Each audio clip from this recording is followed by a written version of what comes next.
There's the terrorist.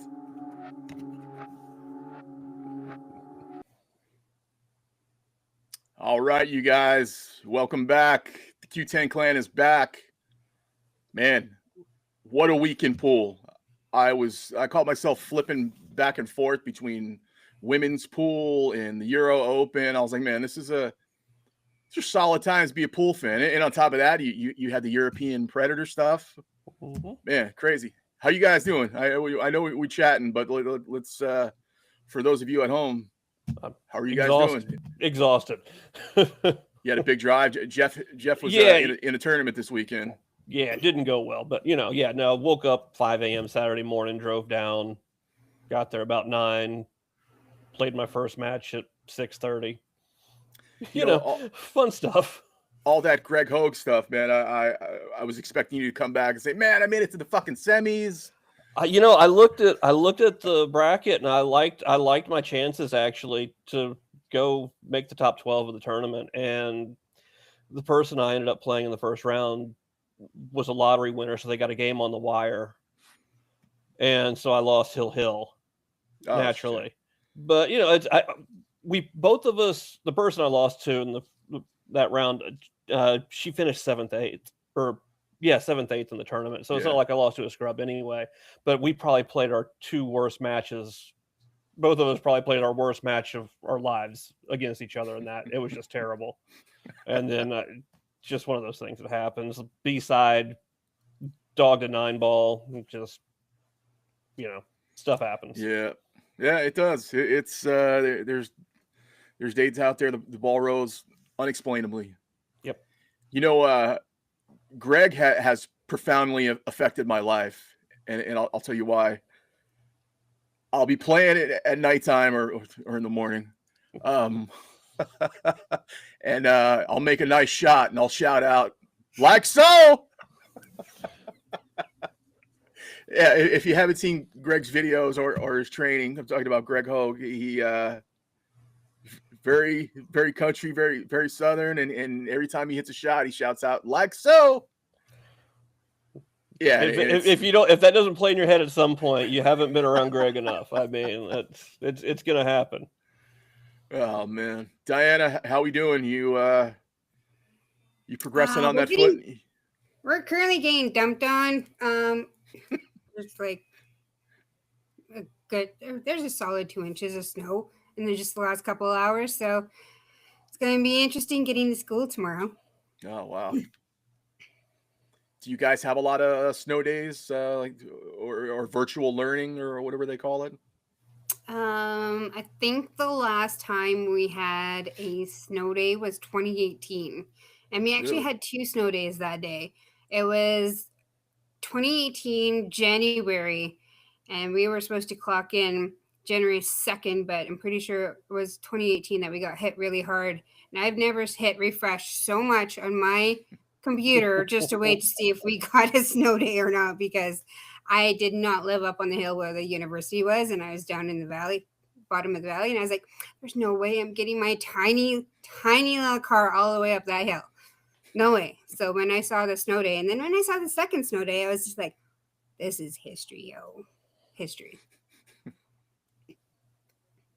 Do you guys have to like we get a lot of snow here, or a lot of winter weather from like November through shit. Even now, it snowed this past week. Do you guys have a tire chains, or do you have to have like certain winter tires, or is it just go? No, we live in a place where you have to have winter chains. If you know of that TV show Highway Through Hell, I literally live at the end of the Coquihalla. So I'm in that part of BC where there's extreme winter and extreme summer. So our summers can be like 44 degrees Celsius, and then we can also get down to minus 35 and then minus 45 with the wind chill. So we have both extremes here. That's crazy. And this is where you grew up, right? It's there's no like, I'm going to California, Mom. It's no, generally most of I'm gonna say 90% of my family lives in like a 5-hour radius of each other. Oh wow! So, All right. yeah. Yeah. So you're there. You're there for good. Mhm. Well, all right, you guys. We were talking about it before. What a week in pool. First, I want to bring this up. Do you guys know what this is? No. It's a thing.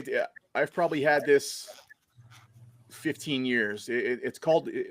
Not to be funny. It's called a ball sack. Oh yeah, SAK. yeah. And you hook it on your bag, and it holds an extra cue ball for you. I just seen a new Ghost product come out. It was the Fedor Ghost ball holder. And I'm proud of this guy for being a mogul and bringing ice to pool, but I feel like enough is enough already. You're taking current products that have been out for years, slapping your name on them, and going, "Yep, buy my shit. I'm the most visible person there is in pool. These are my products."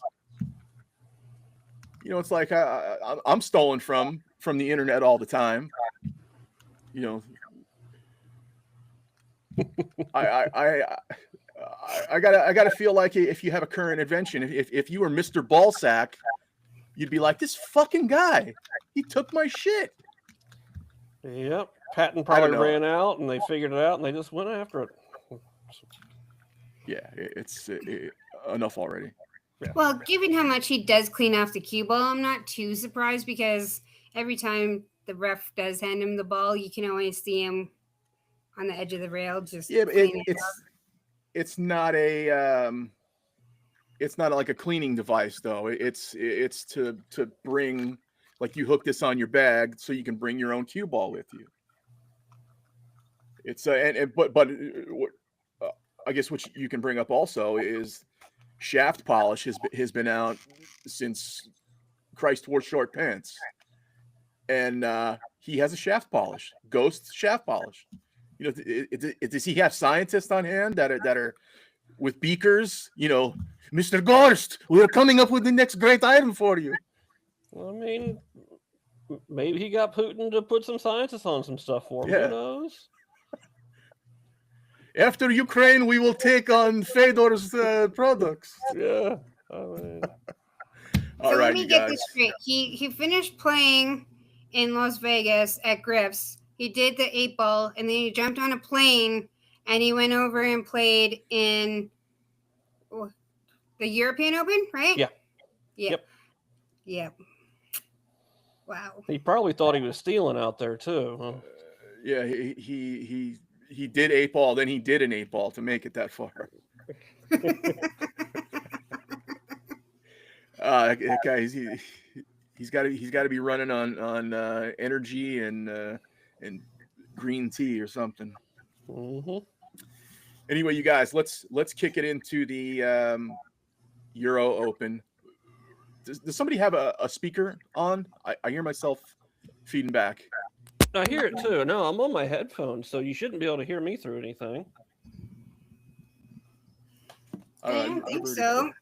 Anyway, Let me double check this.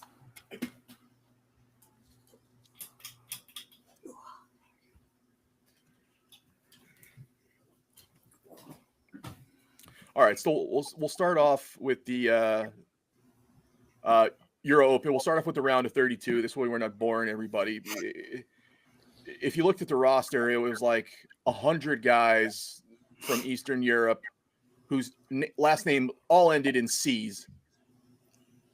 So we'll jump from the round of 32. Just quickly blow through it, and we'll talk about the the semis and the finals. What everybody wants to hear. Just some highlights in the round of 32. This is where Fedor went down. He lost to that Swedish guy or Finnish guy, Arseni Sebastian. Beat Fedor 10-6.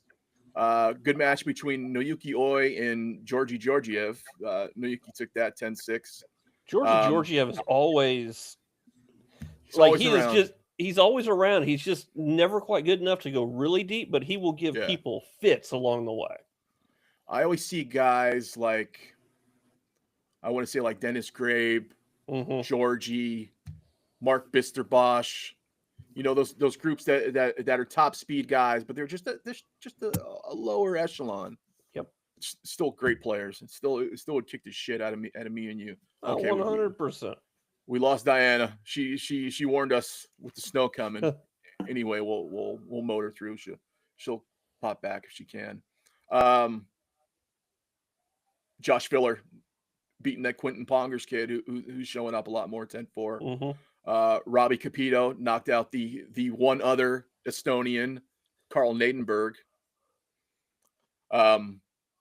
We have Moritz probably with his toughest match of the event.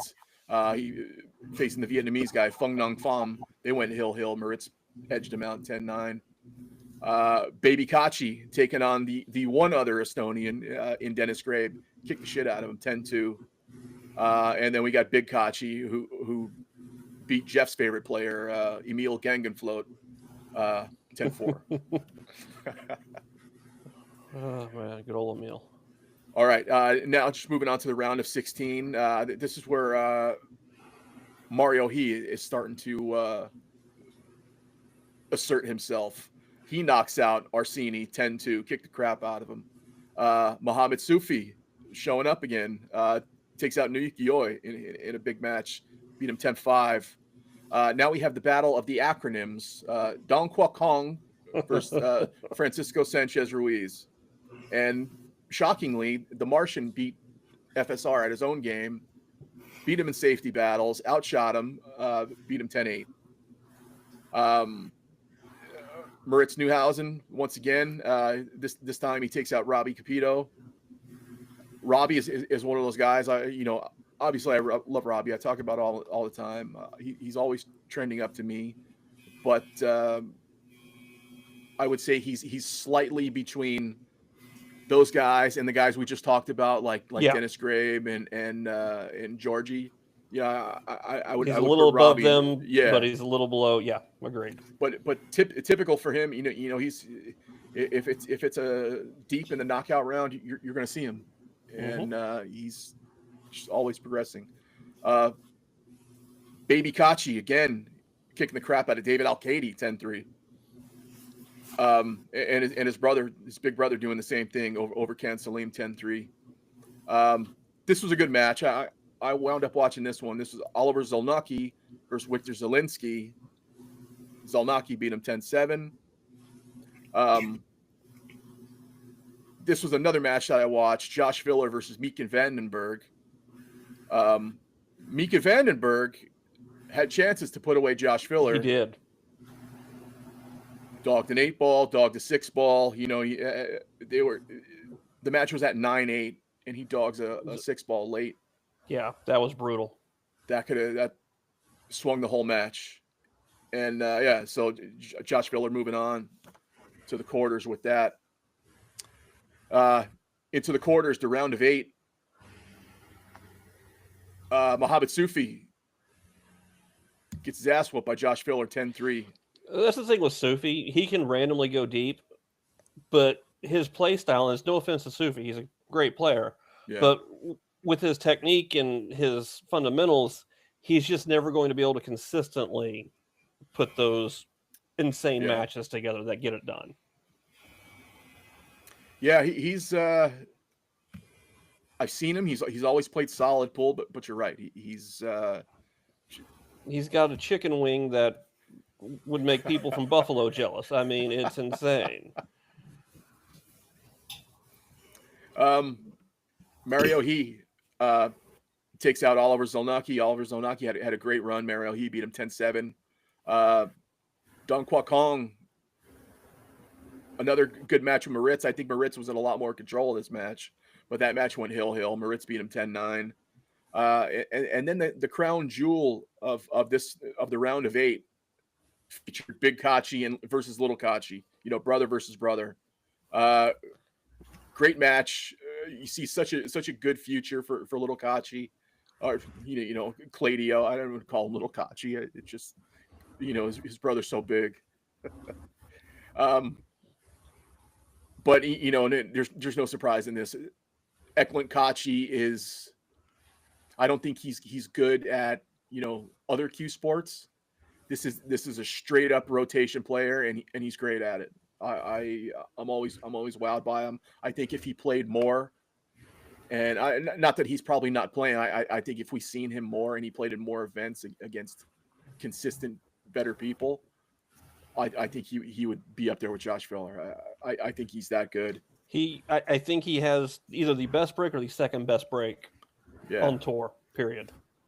Yeah, he's a powerhouse. And here's a guy who a year or two ago didn't know if he was going to have an arm or even play pool again. And he's back at a level where he's a Mosconi and Reyes Cup shoe-in every year. But it's no surprise,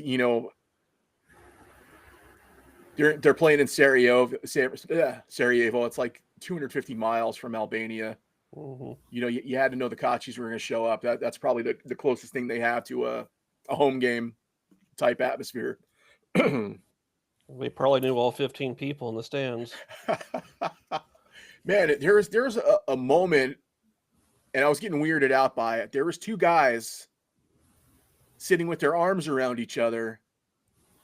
And I was like, is this how it is in Sarajevo? I got no problem with it. But they were just, every time the camera panned by, I seen this guy's arm around him. It was weirding me out. You don't think like the guy was like, even if they were lovers or whatnot, dude, give me a break. 19 racks of pool already. I think I know the two gentlemen that you're referring to. It's they're kind of like retiree age. Yeah, it's whatever retiree age is. You mean like 60s, 70s? Yeah, kind of like that. I don't know. They just look like two guys who got free tickets. Like Emily was handing out vouchers outside, and these two guys were holding hands walking by, and they said, "Oh, free pool, let's go." And he's probably about right. And they straggled in. Yeah, sounds about right. Anyway, off to the semifinals. These were matches like I was really watching it intently. We're just talking about Eklund Kachi, how good he is a rotation pool. Moritz Neuhausen just kicked the crap out of him. There's no question about it. Diana's all happy that's her guy. He's so young and burst onto the scene. It's like, what are they doing in Germany? They just got this pipeline of home run hitters. Josh Filler, he's been on the scene for so long, and it's not even like he's an old guy. What is he, 26, 27? Yeah, something like that. If that. 25, I don't know. Here's Moritz, who's a baby, and he's 21, 22. It's 22. Damn, there's some pipeline. What's in the schnitzel out there that it's government funding and training camps from the time that they're 9. That's it. It's simple. You beat it into them. They're taking books out of their hands and putting cues in them. Yeah. Oh man. Anyway, the other match in the semifinals, Josh Filler, Mario He. This was one I was like, yep, this one's going to be a quickie. But now what you think? Mario He, let's call a spade a spade. Josh Filler was sick. He was sick the last few days. Every time he went back to the chair, he's constantly wiping his nose and blowing his nose. He's sick. We've all been sick before. We know it plays a fact. But the thing is, Filler has been sick, I think, at the last 7 pool tournaments he's played. I don't know what's going on with that guy. Yeah. He got food poisoning at Derby. He's sick here. I mean, Vegas. It's insane. In Vegas, he was pretty sick too. Yeah. He's like 90 pounds. He's got to lay off the McDonald's and eat some real food. Yeah, that's what I'm saying. I'm pretty sure Pia would really agree with you on that. Yeah. Yeah, we got to get these guys some get them bulked up. Get them on we got to have Eklund Kachi train Josh Filler for a little bit. Anyway, this turned out to be a dogfest between the two of them. They missed so many balls, Josh and Mario He. But what I liked about Mario He came to play. He battled Josh every step of the way. every sick fucking safety that Josh played, Mario, he had an answer for. Mm-hmm. And it wasn't like a lucky hit. It was calculated. He's calling out his dots. You know, he took Josh Viller's game and he threw it right back at him.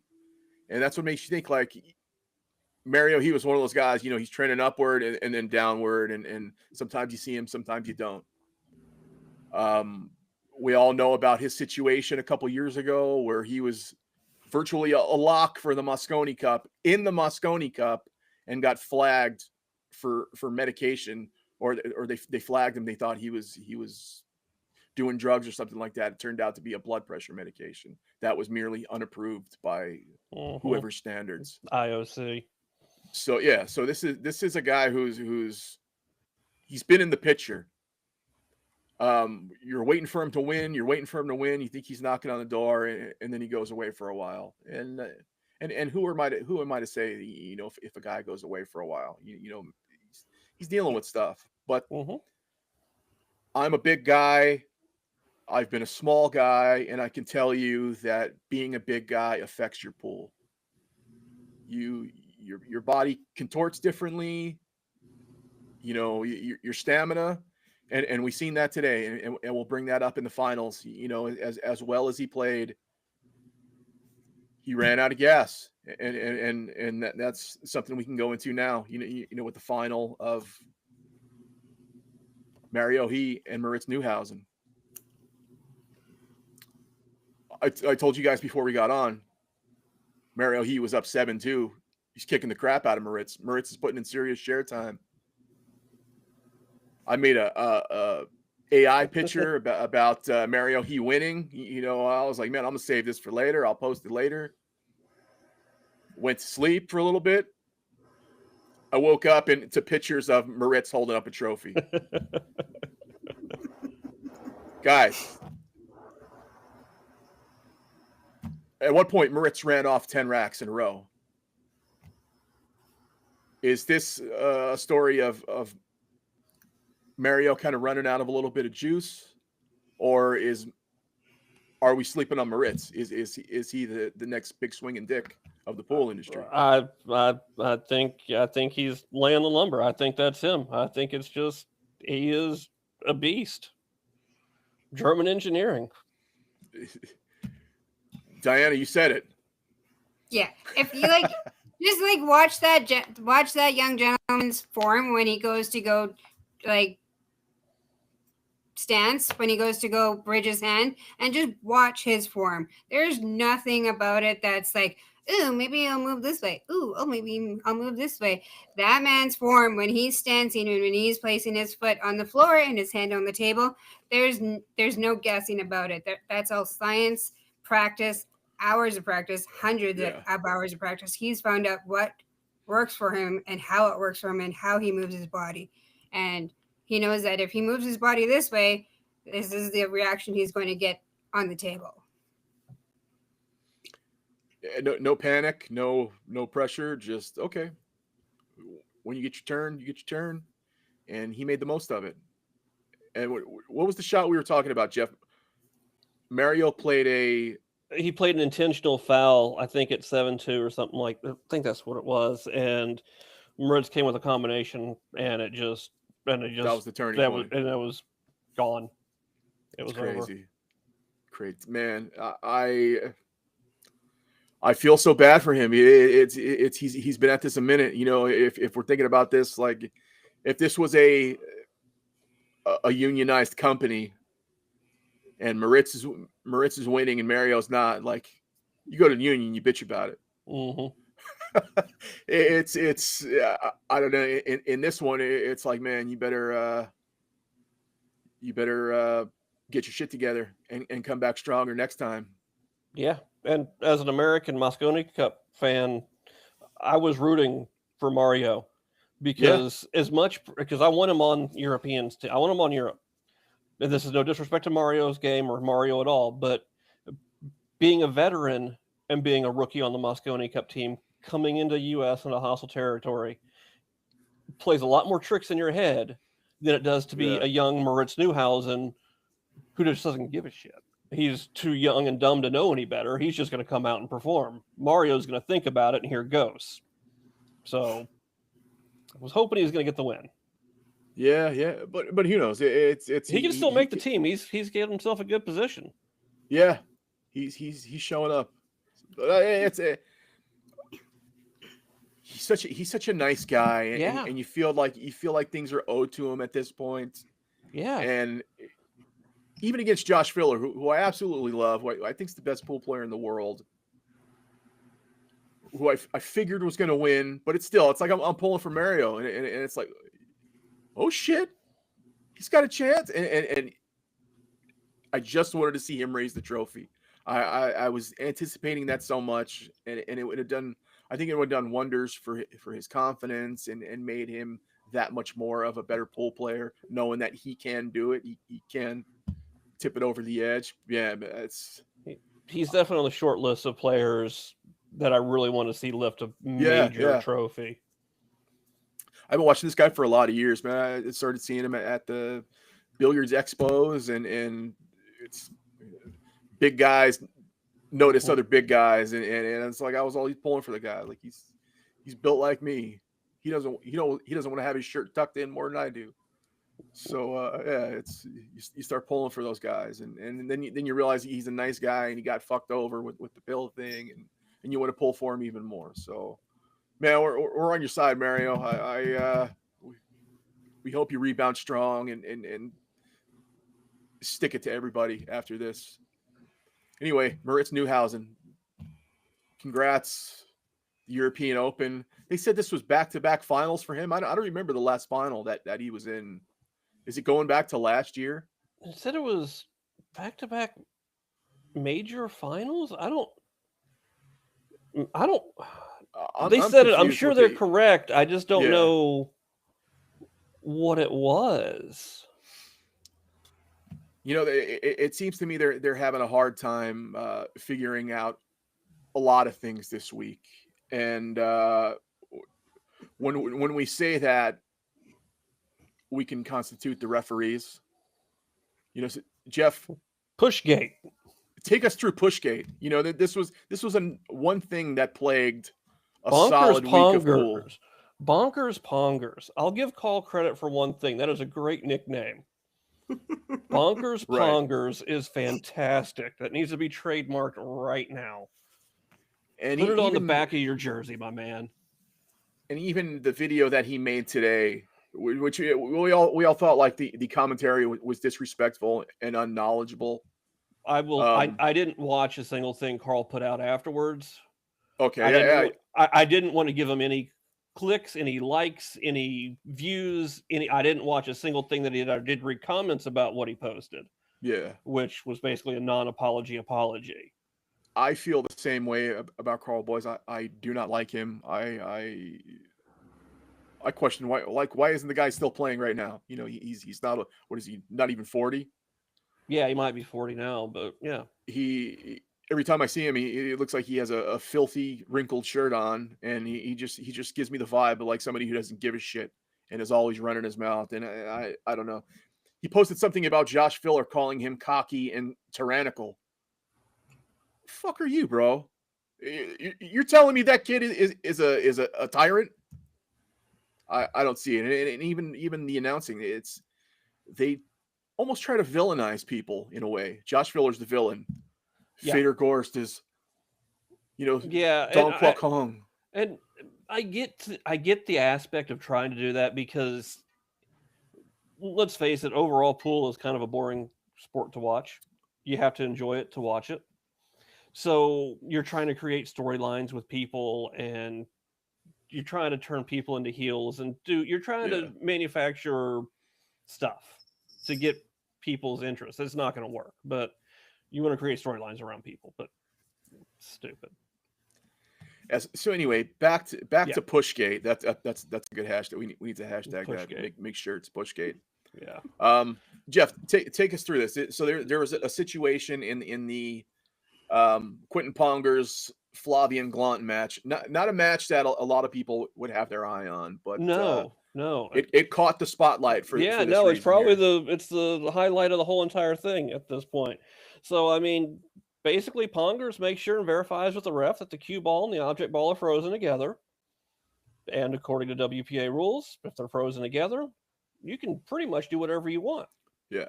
And he did. And he tried to manufacture a 9 ball going in, and he almost got it. So this is the cue ball and the 6 ball were frozen in the middle of the table. Yes. And he played a combo. It drove the 6 into the 9, and he almost played the 9 back down the table. Yeah. Basically, yeah. And the ref said it was a push, meaning that he had basically elongated contact or double acceleration with the cue ball, and it's not at all what happened. And Dr. Dave broke it down. Dr. Dave on the money. On the money. Less than 24 hours. As always, Dr. Dave on the money. Yeah. I'm not a big Dr. Dave fan. He makes me, it feels like there's nails on a chalkboard to me. But he is dead on accurate about basically everything he puts out, in my opinion. Everything I listen to him on, he is dead on. He's Dr. Dave. You get what you get with him. He broke it down. He talked to Marcel. He contacted Marcel, or Marcel contacted him. Don't know which way it went. But basically what it came down to was they had no video review of the incident. When Marcel came over to talk to Pongers and the referee that viewed it, he could only listen to both sides of their story and make a ruling on that. And with no evidence of anything, Marcel's hands are kind of tied in this situation. I mean, what's he going to say? Yeah, no, the player's correct. Yeah, but you just can't. Still, they ruled against him in this case, but he flashed that rule up there in a undeterminable decision. The ruling always has to go in favor of the shooter. Should. Yeah, but and this is where Carl Boys and the other guy, Michael McClellan. Michael McClellan, yeah. They just went off the rails. Crucified Quentin Pongers for playing a brilliant shot that was legal. Yeah. What is he thinking? Oh my God, I can't get over this. And like you said, Dr. Dave to the rescue, because this is where these guys, these English British guys, they're thinking of the British rule, which you have to hit away completely from the ball. You can't make any contact. I had it written down. So the WPA American rule, it's legal to shoot at a frozen ball in any direction, as long as it's not a foul. Right. British rules, you cannot hit a frozen ball. You have to shoot away from it. The object ball can't move or touch a rail. Yes. So these guys are confusing their they got the two rules together. And this is where I started thinking, I was like, man, this is kind of a reason why they wanted to give one of these to the WPA. They changed the cloth, they changed the brake structure. Now it's like we got a slightly different ruling. Is this the thing is, this rule has been so confounded and confused for so long across every league you play in, you're almost never going to get somebody to rule this thing correctly. Yeah. It's a major issue. This is like racking with 8-ball. It's something that's known but not known. Yeah. Yeah. No. Yeah. Agreed. Yeah. I mean, APA. I don't know what BCA's rule is anymore, but APA, you couldn't make that shot. I don't think. I think APA's, if there's less than a chalk in between the object ball and the cue ball, you can't hit straight at it. Yeah. Period. Doesn't matter what you do. Anybody who plays APA, we all know. That's mafia rules. I'm not gonna knock on APA for the only reason that it puts people in pool halls and it helps them generate money in pool halls. Yeah. Outside of that, I'll keep my mouth shut about APA. Now, these guys were going crazy about Quentin Pongers. Diana, did you watch the video of Carl Boys having Quentin Pongers on? Mm-hmm. Okay, I just didn't catch the shot. I didn't listen to any of the commentary, and from what if I was captain and if I was told to watch that, it would have been a non-foul to me. Yeah, in my eyes, it would have been a non-foul. It would have been a legal shot. So I won't watch the guy because I don't like him, but I did notice that when I have the matchroom stuff come in my YouTube thing, his video came down and he had on Quentin Pongers and in some little makeshift video. Kept calling him Bonkers. Like you said, it's a fun name, but at this point, Quentin Pongers is a bigger man than I am because this guy shit on him yesterday.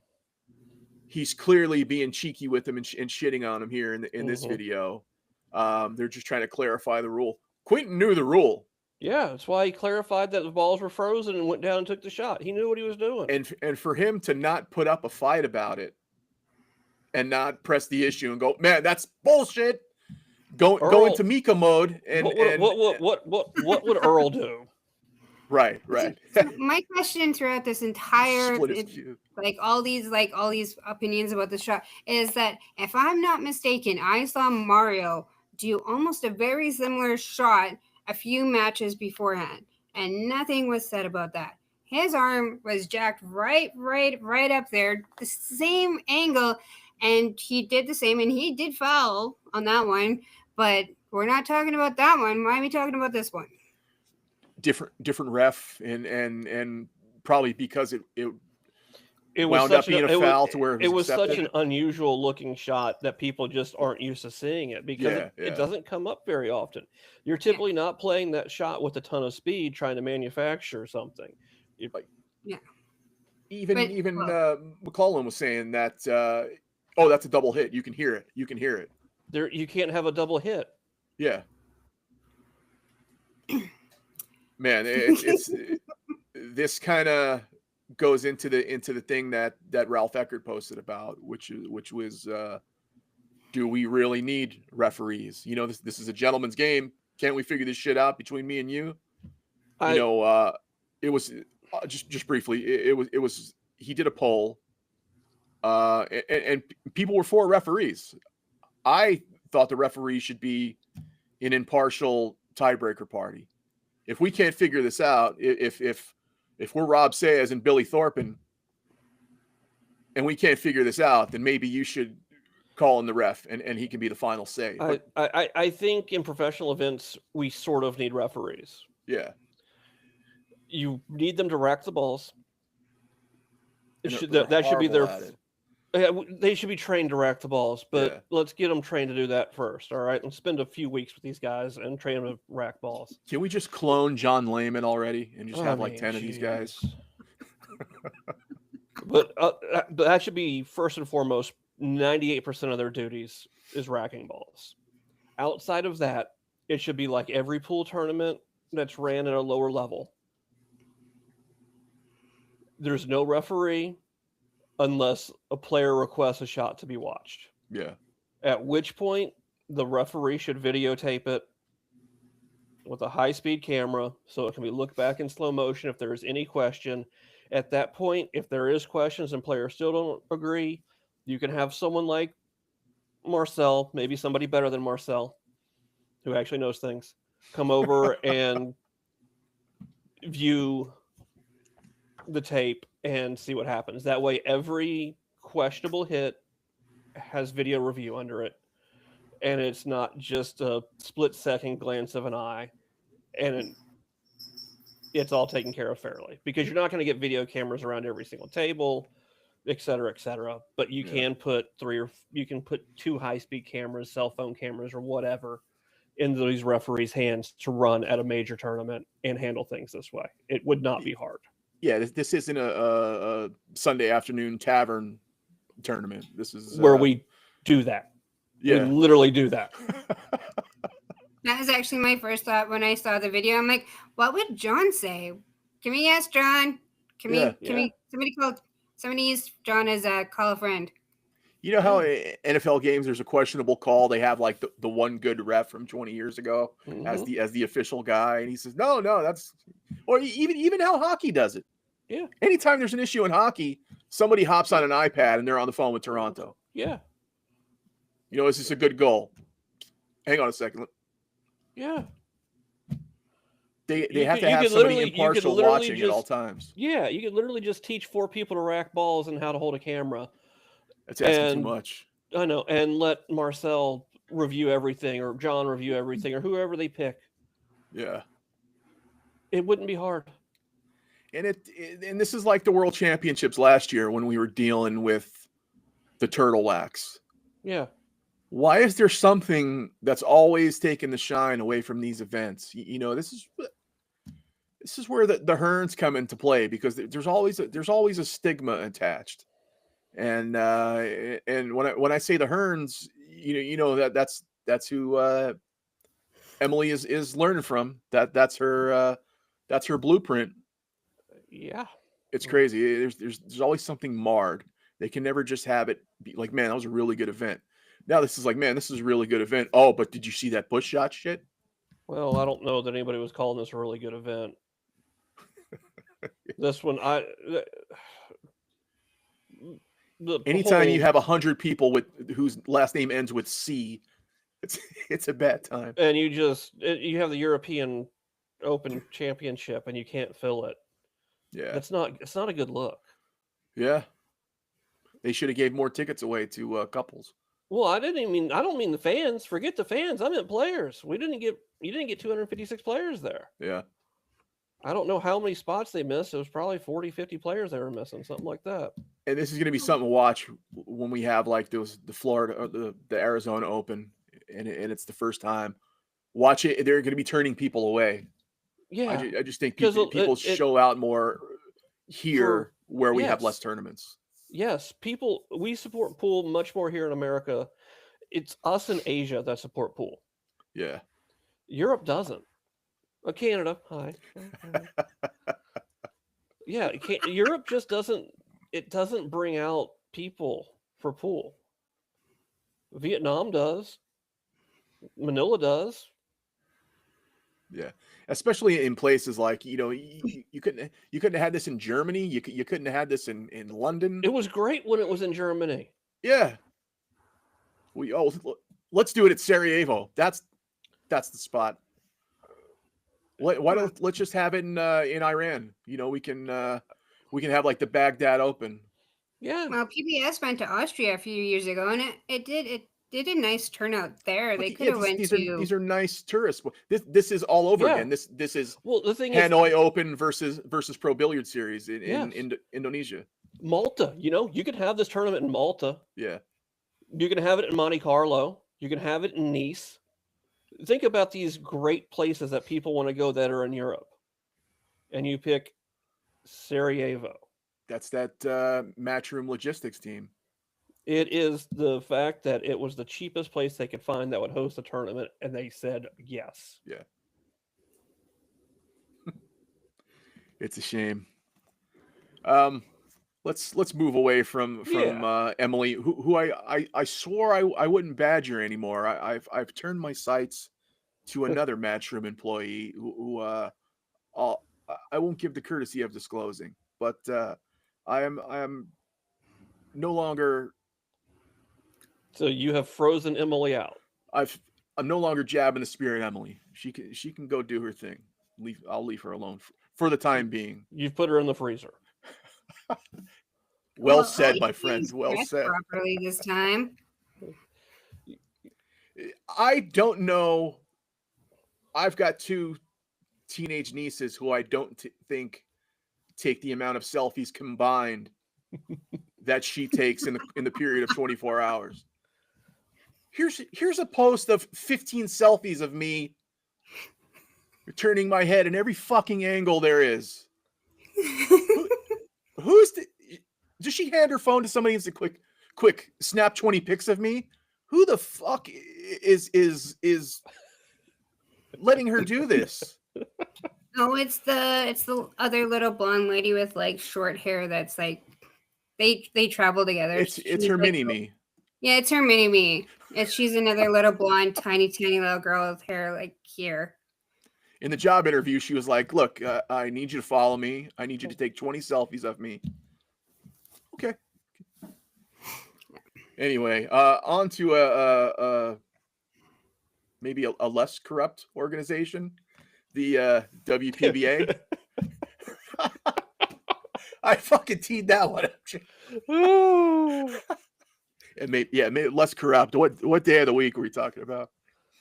Oh, anyway, WPBA at Raxx, Long Island. Hey, take it easy, John. We're getting there. Hey, This marked. I'm impressed. Somebody wants to hear about women's pool. This is amazing. Yeah, women's pool. This was actually a fun event. Really good day of pool for them today. This marked the return of Jen Beretta. You know, they obviously she wasn't playing, but they had her on commentary for a match, and it was great to see her and hear. Oh, here's my buddy, Greg. Oh, Greg Hogue, Red Door. We were talking Training about you in Center. the beginning. Greg, also, Erin was there. Erin, the little Rhinester, was there. She doesn't play anymore, but I'm pretty sure they probably had her commentating. But yeah, she was there too. Yeah. Greg, real quick, we were talking about you. You have profoundly affected my life because every time I make a decent shot when I'm playing, I shout out, like so. Anyway, WPBA. Good day of pool today. Jen Beretta came back, you know, to even on commentary. I'll take it when I can get it. I told everybody when the WPBA they let Rubelin come aboard. I was like, man, this is going to be a problem. She's all you guys that like your purses as they are now, and letting Christina and Margaret run away with them. Rubelin's going to fuck things up, and that's what she does, man. She won their last event. She was in the finals of this one, so they got a weird thing with their hot seat going on. Rubelin played in the hot seat match against, is it Margaret Fefalova Steyer, whatever she wants to be called today.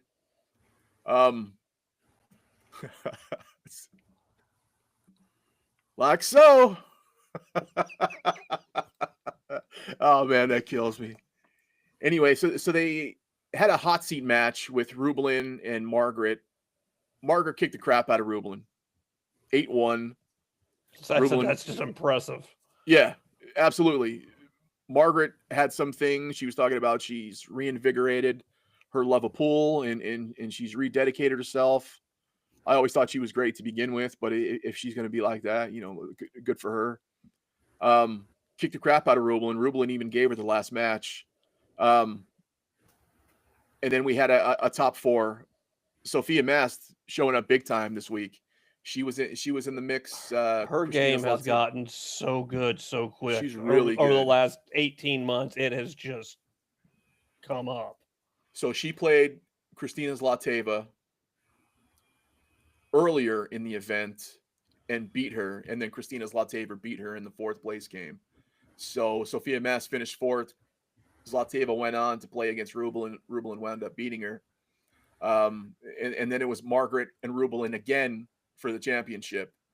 And this one was all out. It went hill.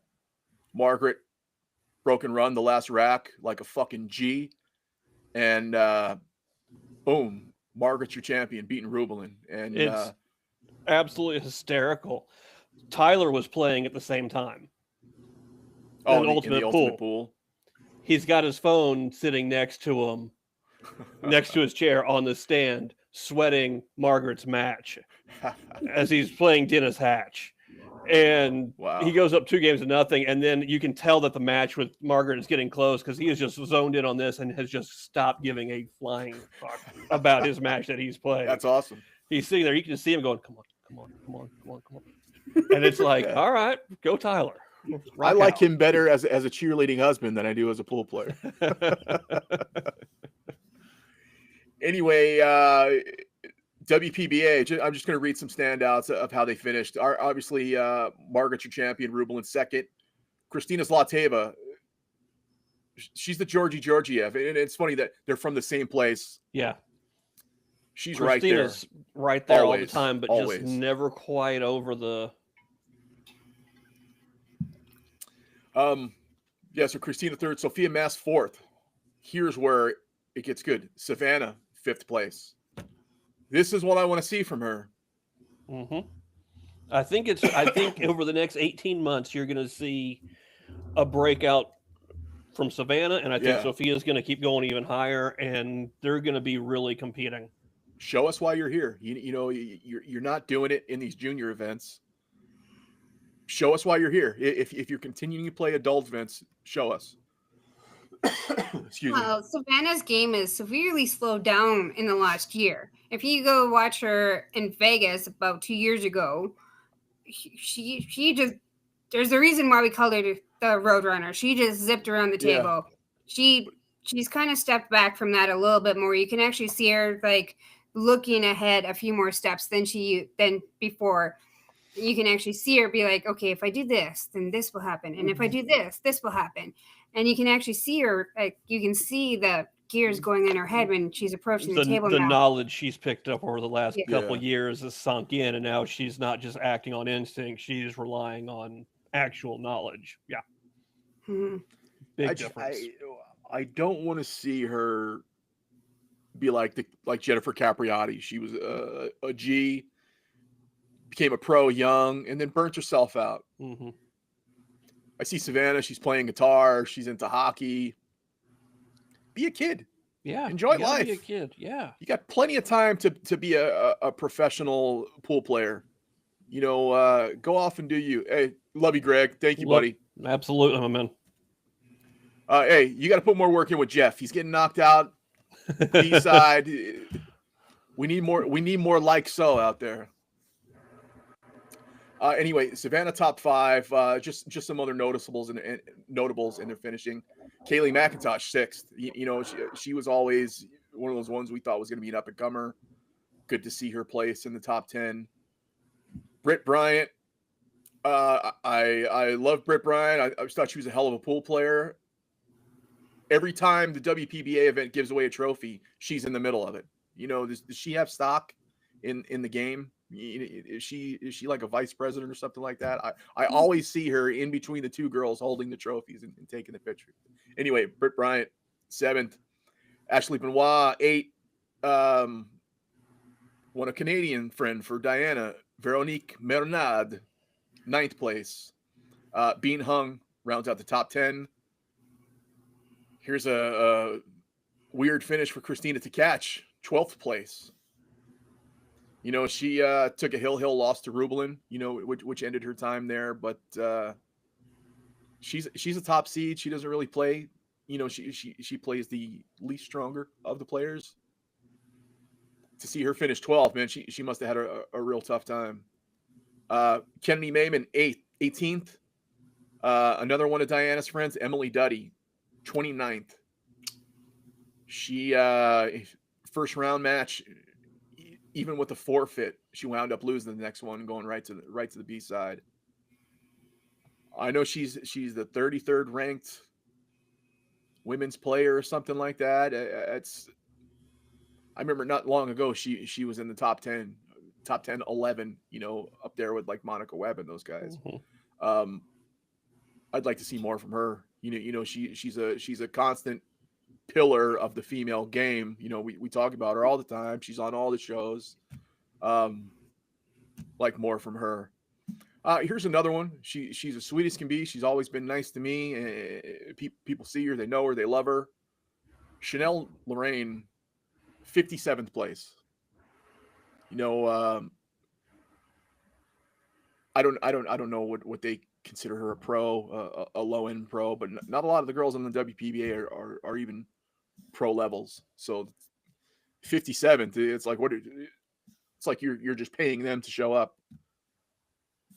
So anyway, I think that's it, guys. That's all. I feel like I'm forgetting something. John Morra. How could I forget? I feel like we're always talking about John Morra. This guy, when I hear the word balling out of control, John Morra's balling out of control right now. Shane Van Boning doesn't want to see John Morra ever again. No. I can guarantee you that. No, he's done. We should find a bunch of bass in South Dakota and put like maple leaves on them just to torture him some more. John Morra, in case you didn't know, he takes the Griff's U.S. Open 10 ball last weekend. You know, they have the events at Griff's. It was the U.S. Open, the 10 ball, 8 ball, 9 ball. Was it 9 ball banks? 9 ball banks. And then they had one pocket. So there's a handful of events. It's the master of the table type thing. John Morra beats the best player that we have as Americans that we have in Shane Van Boening. Wins the title in 10 ball. I forgot what he finished in 8 ball. Don't quote me on that. I don't remember off the top of my head. Then he's matched up again in the finals against Shane Van Boening in Banks, and I don't know. I think it was a lot closer the way they score it, but to me, it looks like he kicked the shit out of Shane Van Boening in Banks. Shane Van Boening would get rolling, and John Morra right back at him. If Shane Van Boening hit 2 banks, John Morra came back and hit 3. Mm-hmm. Out of his fucking mind, man. He's playing so good. And then he was even, I forgot where he finished in the one pocket, but he finished pretty deep, I think. Maybe quarters or 5. It was top what? 5. Top 5? It might, yeah, it was something like that. 4th, 5th, 6th, something like that. Yeah. Yeah, we talked about it last time. I consider John Morra, currently the best comeback player in the game, but there was no comebacks in the banks. He was out in front, took it right to Shane Van Boening. And when you can do that, when you beat Shane Van Boening once, mark it down in your calendar. Twice, 3 times, he's knocking him out, man. And it's awesome. it's not for something that's kind of irrelevant for Shane, because I know these aren't, the banks aren't Shane's normal game, but it's U.S. Open titles. Yeah. He has 22 or 23. He goes after these things. He wants to win them. He is there. If he's in it, he's a threat. Yeah, he's there to. He wants every U.S. Open title that ever exists, and he wants all of them. So he took away Jason Shaw's turning stone away from him earlier this year, and now he just took away Shane's U.S. Open away from him. 2 big cups. So that's 4 big wins for John this year so far. 4. Yeah, and we're in March. Great start of the year for him. I wish him nothing but the best. He's always been cool with me. What he did for Diana, at my request, I can't thank him enough, dude. He's firing on all cylinders. He's a good guy. So winning these matches, those are people that we pull for, and good on him. Congrats, John. Man, that's an impressive feat, and I hope that. I always thought he was a top end player anyway, but this I think this kind of puts him in the conversation for the top end. Let's see him and stuff with Josh Filler and Fedor and man, if he's doing that to Shane, he can fare well against these guys too. So get himself another U.S. Open. Get him another U.S. Open title in Dallas this year. Just go ahead and rip that one off, and it'll be the year of John friggin' Morra. And that's what's good for our guys. Not just here in the States, but North America, Canada as well. When they don't got to kill themselves with travel and go to Sarajevo and all these shit places. I'm saying shit places. You know what I'm saying? Where you got to travel. Days. 6 or 8 5 flights. Yeah, right? That takes a toll on you, especially as a pool player. With your neck and your back. If you're sitting in a chair 15 hours to get into another plane to sit another few hours, just to get up and play pool all day, and you're like this, that plays hell on your body. So. When these guys don't have to go through that shit, they can show us who they are and play these great matches, and it's good. Let's get them some. Tam says hi down there in the Proville. Hey Tam, I haven't talked to her in such a long time, man. I hope she's doing good. Anyway, John Morra, congrats. We got anything else, guys?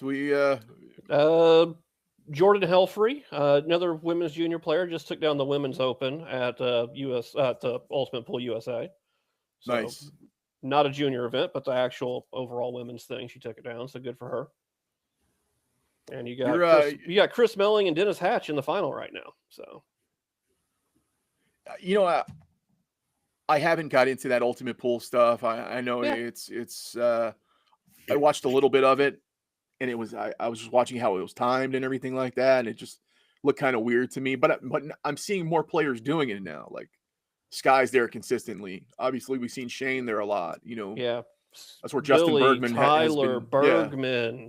I mean, Nick De Leon, Jovan Bustamante, Chris Melling, Dennis Hatch, Rodney Morris. I mean, it's basically the retirement home for Mosconi Cup players at this point, I think. I mean... That's good. That's good.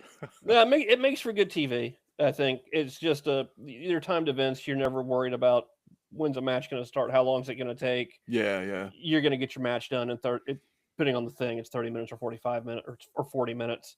So it's quick, boom, bang at you, action, and it's wrapped up fast.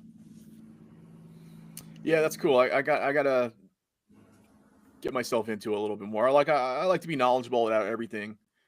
Except 8-ball. I can't do 8-ball. It's horrible. It's like toy. Like if I was like a prisoner of war, like if I was captured somewhere, and instead of like hitting me with like hot pokers or putting me in a cage, they would just put on like tapes of 8-ball, and I'd be like, all right, I'll tell you, I'll give you the code. Yeah. What's that, John? Tyler was there because they run league. Yeah, no, Tyler does run his own thing. Absolutely. He started playing Ultimate Pool before he started running leagues. And, it's a good way for pool players to make money because you got to make money. You got to have some hustle to really do it because you can't really do it playing pool. And Bergman has his own league in St. Louis now. A lot of people have put together Ultimate Pool leagues. I mean, it's... Yeah, plus it gives they're paying out the winning team $100,000 at the end of the year. Like... Who doesn't want to show up and play for a chance to win $100,000? Like, this isn't APA where you're lucky to get your money back from Vegas. You can win in Vegas and still lose money. Like, it's just not the way it's supposed to work. It goes to the patch fund. Yeah. Oh. What is that? A snowblower? Yeah. Sorry. Go ahead. I was just thinking, like, we definitely don't have any kind of payouts like that around here. Yeah, we bitch at our league manager all the time. We're like, dude, where the hell's all of our money going? I see people, putting up pictures. They're holding up envelopes. Oh, we just made this play. Man, it's like so rare and so that's like the odd end of the spectrum. The times I was in league, I've never seen that shit. Yeah, people are getting invoiced with beer receipts instead of making money back. We just finally got new cloths on our league tables, and we were like, holy shit, it's like Christmas every 5 years. Did I go to sleep and miss that nobody's using Simonis cloth anymore? A lot of people still are, but a lot of people switch over to CPBA for whatever reason. Even WPBA is Ultimate CPBA. Pools use it forever. They've used it in Asian markets for a long time. Yeah. So I guess it's just a little bit less expensive, and they want to get their foothold into American stuff now. Yeah, I heard it's like half the price of Simonis cloth. Yeah, I mean,